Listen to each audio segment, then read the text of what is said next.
Saturday dinners at my parents' house had a rhythm so familiar I could practically set my watch to it. Dad would be in his recliner when I arrived, remote in hand, the muted TV flickering in the background.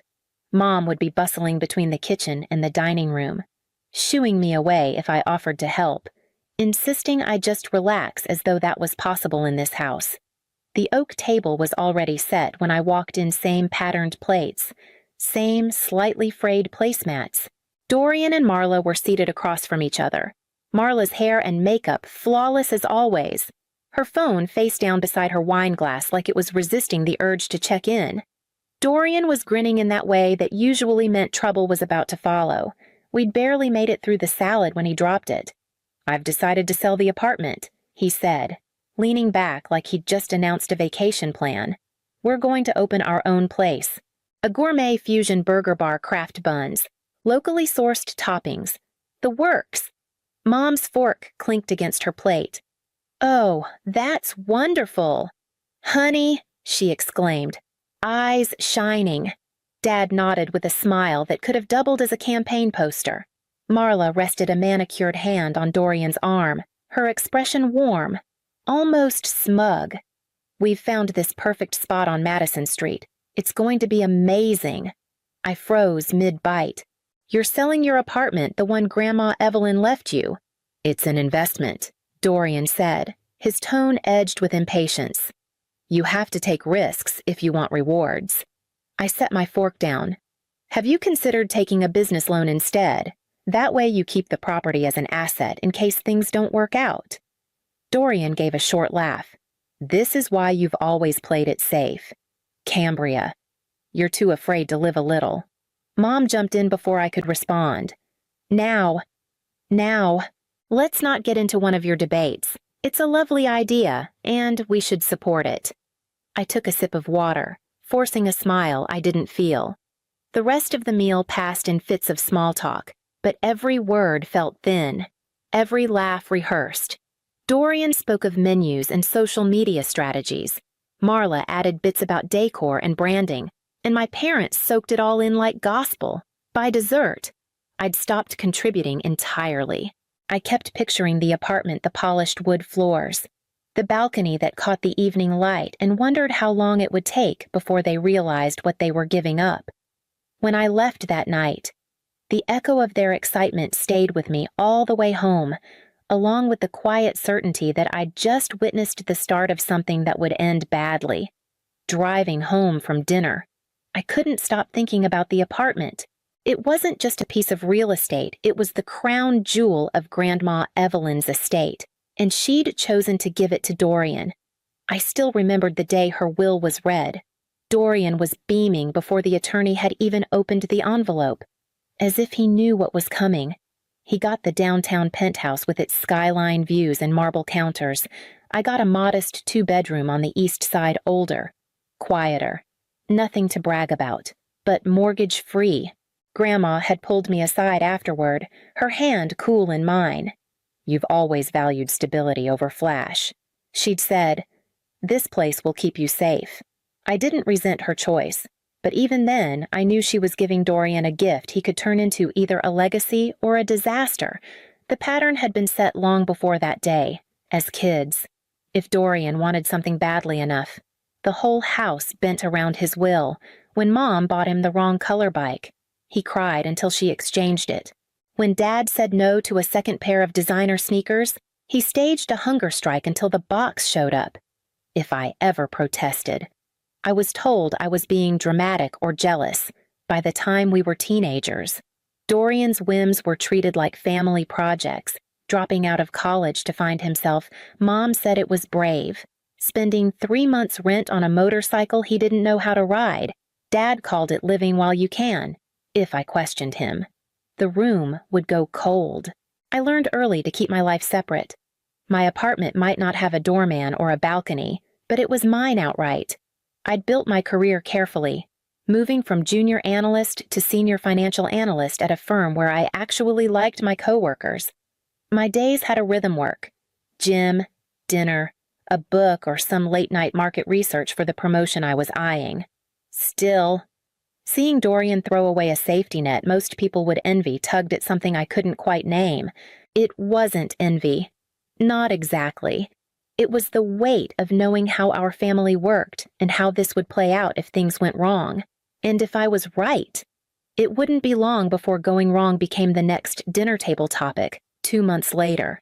An invitation arrived in my inbox with gold lettering and a sleek logo, Ellis & Co. Burgers, grand opening. Madison Street was prime territory lined with trendy cafes and bars that had waiting lists just to get a table. When I stepped inside that Saturday evening, I had to admit it looked impressive. The space had been completely transformed, exposed brick walls, pendant lights casting a warm glow, polished concrete floors. Tables were already full, servers weaving between them with trays of cocktails and plates stacked with towering burgers. An herb garden lined the front windows, a small but clever touch that gave the air a fresh scent. Dorian was in his element, moving from group to group like a politician at a campaign party. Marla stood near the bar in a fitted emerald dress, chatting with a couple I recognized from Dad's Rotary Club. Mom and Dad were planted right in the center of it all, beaming as if they owned the place. This is exactly what we always knew Dorian was capable of. Dad was telling Uncle Mark, his voice carrying over the music. Takes vision. You know not everyone has that entrepreneurial drive. Mom leaned in, adding with a little tilt of her head, some people are just leaders. Others, well, they're more comfortable following. She didn't have to glance my way for the meaning to land. I found a spot near the appetizer table and busied myself with a plate, letting their words slide past like they had for years. When Dorian finally spotted me, he swept over, champagne in hand. Cam, you made it. He air-kissed my cheek. What do you think? It's beautiful, I said honestly. And it was. The design, the menu, the atmosphere on the surface. It was perfect. I hope it's a huge success. He grinned. It will be. This is just the start. I nodded, offering a smile I'd practiced long ago. He was still buzzing with the thrill of launch night, and nothing I said, no caution, no reminder of overhead or competition would have registered. As the evening wore on, I mingled politely, accepted a glass of wine, and let the hum of conversation wash over me. But beneath the polished veneer of the restaurant, I could already feel it, that quiet, unshakable sense that this shine wouldn't last forever. The weeks after the grand opening settled into a new rhythm. Every Sunday dinner at my parents' house became, unintentionally, a business update meeting for Ellis & Co. Burgers. Dorian would arrive with a flourish, sometimes with Marla, sometimes solo, and hold court at the table. He spoke of expanding the menu, hiring more staff, and even hinted at a second location. He painted it all in broad. Bright strokes always soon and next quarter, but never once mentioned numbers. One evening, between bites of roast chicken, I asked lightly, "So, how's revenue looking? Are you hitting your projections?" Dorian didn't miss a beat. "We're building momentum," he said, waving his fork like a baton. "It's about brand presence right now, not the ledger. That's important." I agreed, but sustained cash flow. Marla's laugh cut me off. "Cam, you'd turn a wedding toast into a balance sheet." I let it go. The room was already thick with that edge that came whenever I asked questions they didn't want to answer. Halfway through dessert, Marla put her spoon down and clasped her hands dramatically. "We have news," she said, her smile wide. "Baby number 3 is on the way." Mom gasped, her eyes filling instantly. Oh, Marla, another grandchild. She was on her feet to hug them. Dad thumped Dorian on the back. Beaming, I set my fork down carefully. "Congratulations. Are you sure this is the best timing with the restaurant still getting established and everything?" The shift was immediate. The warmth in the room evaporated. Mom turned toward me, her voice sharper than the carving knife beside the ham. "A baby is always a blessing, and maybe you'd understand that if you had any children of your own, or a husband," Dad added, almost as an afterthought, but it stung all the same. Marla leaned back, still smiling, but her eyes glinted. Not everyone needs to plan life like a spreadsheet. Cam. I said nothing more. The congratulations continued around me, but I couldn't shake the image of Dorian juggling late-night feedings and payroll crises, if the cracks were already forming. A third child would only widen them, and soon enough. Those cracks would be impossible to ignore. Emily was barely 2 weeks old when I stopped by my parents' house one afternoon and found Dorian alone in the kitchen, staring into a mug of coffee like it might have answers.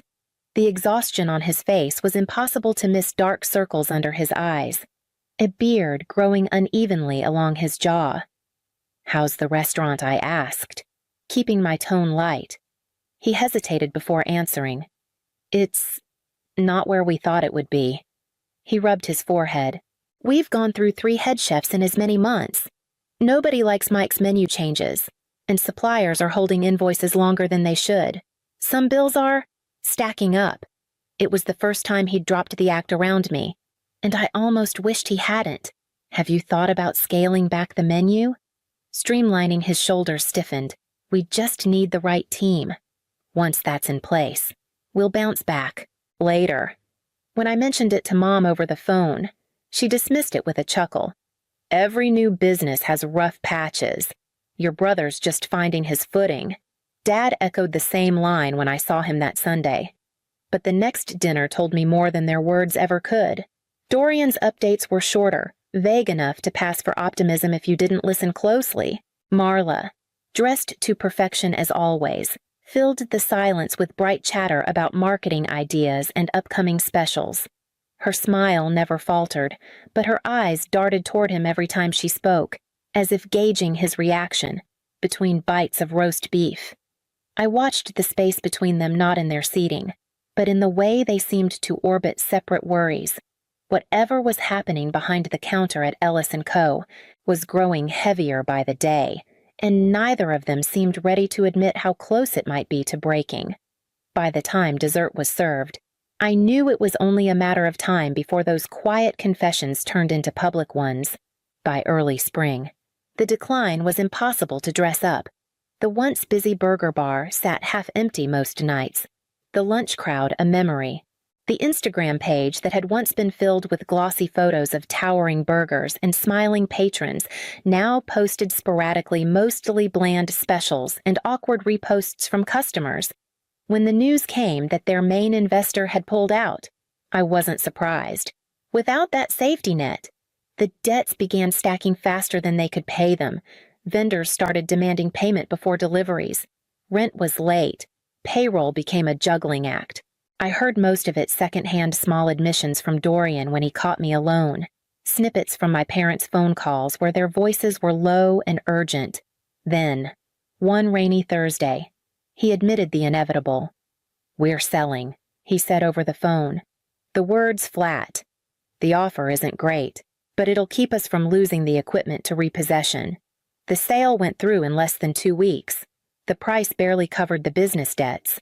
The bank loan remained a 6-figure weight with no income to counter it. The rental they'd been living in was next to go.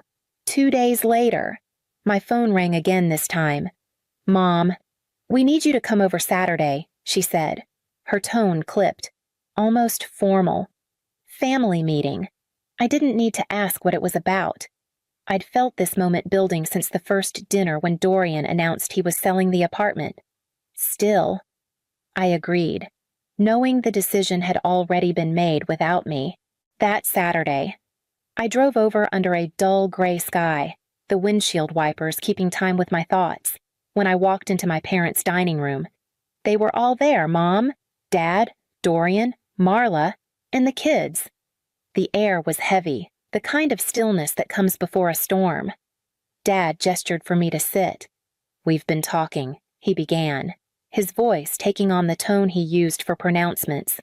I already knew what was coming, but I sat anyway, my hands resting on the edge of the table. Whatever they were about to say, it would be framed as necessity, as the only choice. And I also knew I was about to disappoint them all over again. From the moment I walked into my parents' dining room, I knew something was wrong. Mom was too cheerful. Her voice pitched high as she offered me coffee. Dad's eyes avoided mine, fixed instead on the breadbasket. Dorian and Marla sat together at one end of the table, their postures tight, like they were bracing for impact or delivering it. We moved through the first course in an uneasy quiet before Dad cleared his throat. "Cambria, we've been talking, and we've come to a decision." Mom jumped in before I could respond. "Your brother and his family need a place to stay for a while, and you've got that nice apartment. Plenty of room." Dorian leaned forward, cutting her off. "It's just you in there. You've got a second bedroom you don't even use. We'd only need it temporarily." "How long is temporarily?" I asked. Marla gave a non-committal shrug. "Until Dorian finds the right position. Obviously. I can't work with the baby and the other two to manage." Dorian's voice hardened. "I'm not flipping burgers somewhere. I need an executive-level role. That takes time." It was clear they'd already mapped out the plan and my role in it. My parents were nodding along, as if this was a formality. "No," I said. The silence was sharp. Mom's face went red. "They're your family. How can you be so heartless?" Dorian shot back. "You've always been selfish." "Cam. Always.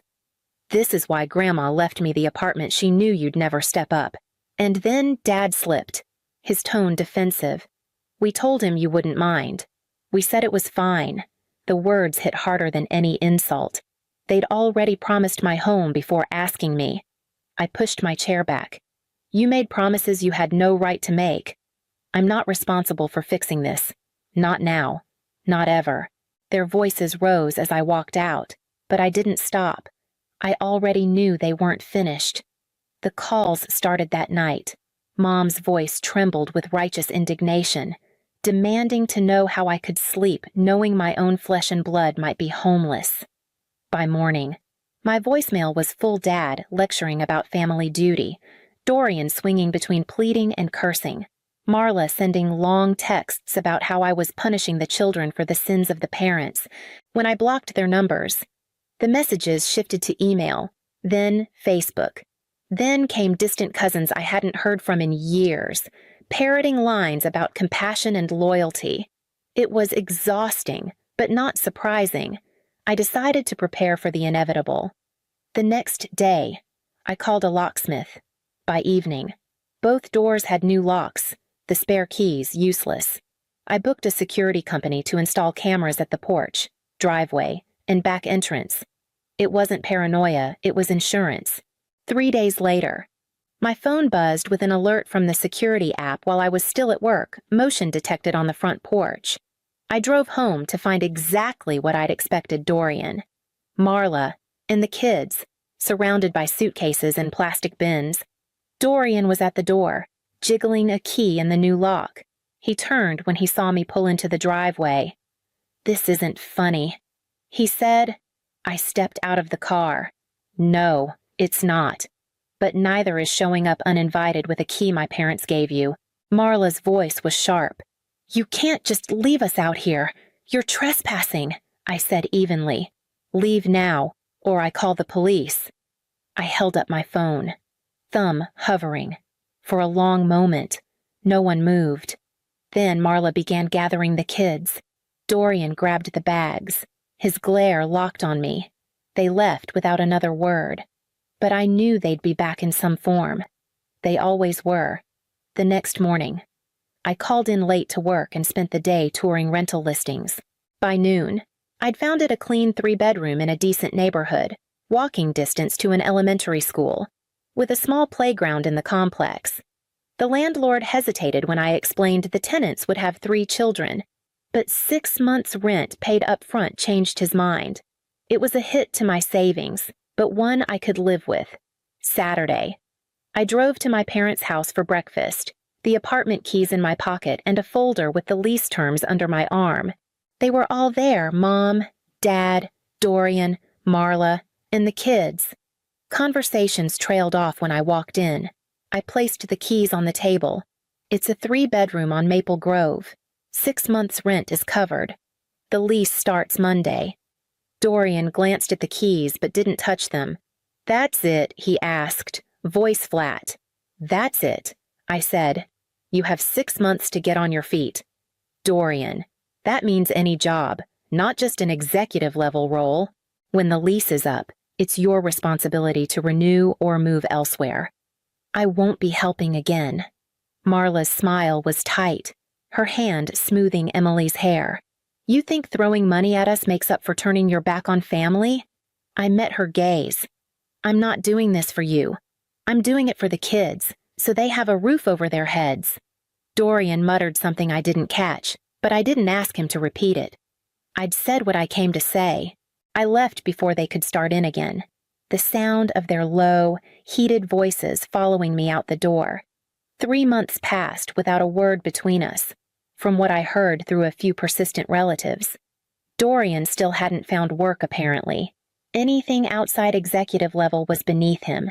Marla had turned to social media, posting vague complaints about selfish people and the struggles of raising 3 kids without support. My parents were still doing what they'd always done, watching the kids, bringing groceries, cushioning every fall so Dorian never hit the ground. I didn't ask for details, and I didn't respond when they slipped into conversation through third parties. My number stayed blocked. The locks stayed changed, and my focus stayed on my own life. Evenings were no longer filled with tense phone calls or dread before family dinners. I enrolled in an advanced investment management course I'd been eyeing for years, something I'd always put off because there was never enough emotional space to commit. Last week, I got the call promotion to senior portfolio strategist. More responsibility, more autonomy, and the quiet satisfaction of knowing I'd earned it without compromise. I celebrated alone that night, a glass of wine in hand as I looked out over the city from my living room window. The air felt lighter, cleaner somehow, not because life was without problems, but because the problems were finally mine alone to solve. Peace, I realized, isn't free. It's bought with boundaries, with hard decisions, with the willingness to be called cruel by people who mistake access for love, and I'd paid every cent gladly.